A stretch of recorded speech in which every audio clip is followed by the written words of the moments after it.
Vas-y.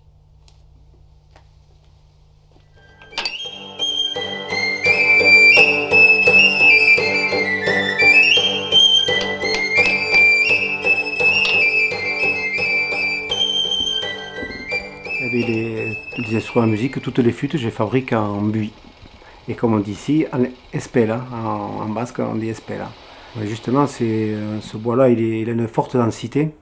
Donc on l'utilise pour faire les instruments de musique pour sa densité, parce que le son est beaucoup plus pur quand le bois est très dense.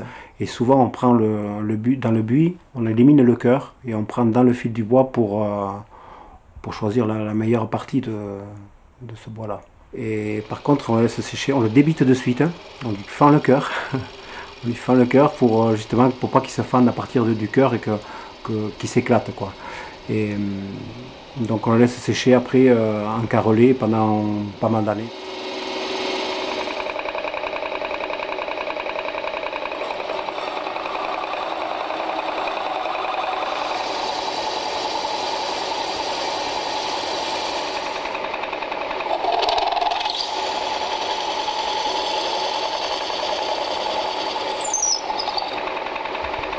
La longueur de la flûte fait la tonalité de la flûte. La longueur et le diamètre de la perce.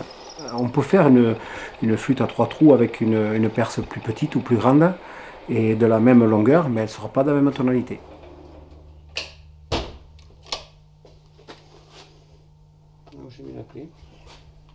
C'est toujours, c'est pas que j'ai l'oreille musicale, mais à force d'en faire, j'arrive à trouver la bonne et la mauvaise flûte, quoi. C'est presque pareil, hein, toutes. Hein. Pour ainsi dire, elles sont pareilles, mais bon, il y a un petit truc, des fois, il y a une préférence. Et par contre, pour moi, j'en préférerais une, tandis qu'un joueur va arriver, ah non, c'est celle-là qui est meilleure. Un autre qui arrive, mais voilà, c'est complètement différent. C'est chaque personne.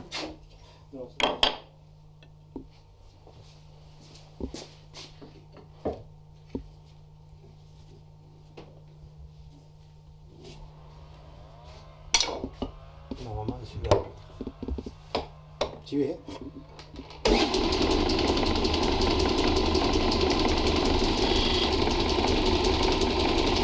Alors, moi, je fais toujours la flûte vraiment traditionnelle. Je l'ai fait en 2 parties qui se démontent. Bon, je préfère ce style-là. Garder la tradition comme avant, quoi, un peu. Garder l'âme qu'elle avait avant, quoi, voilà. Et bon, ici en Soule, on aime bien qu'elle claque un peu, qu'elle soit un peu puissante, forte, un peu comme le chant qu'il y avait ici. Et la façon de s'exprimer aussi, parce qu'on a tendance à s'exprimer un peu fort, quoi.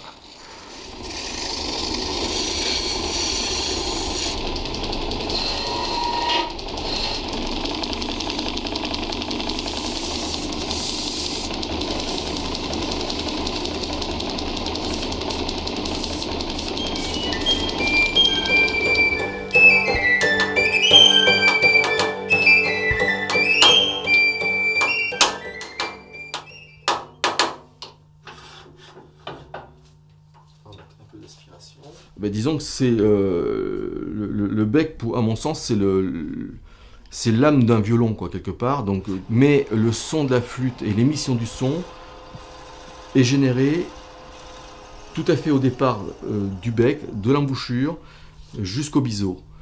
Cette partie-là, c'est la partie, disons, le biseau étant la partie où l'air vient vibrer. Tous ces paramètres font que la flûte a un son plus ou moins riche. Voilà.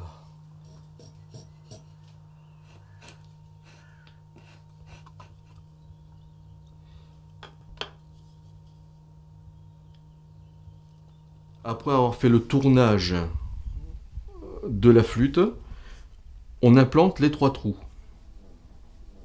Ces logements ici ne sont pas faits que pour l'esthétique, ils sont faits aussi pour la justesse. C'est-à-dire que plus on descend la cheminée, plus la note sera légèrement plus haute.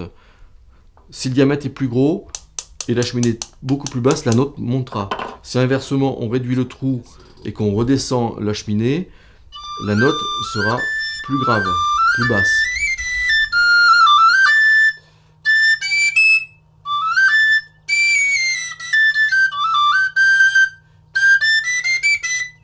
est encore trop difficile.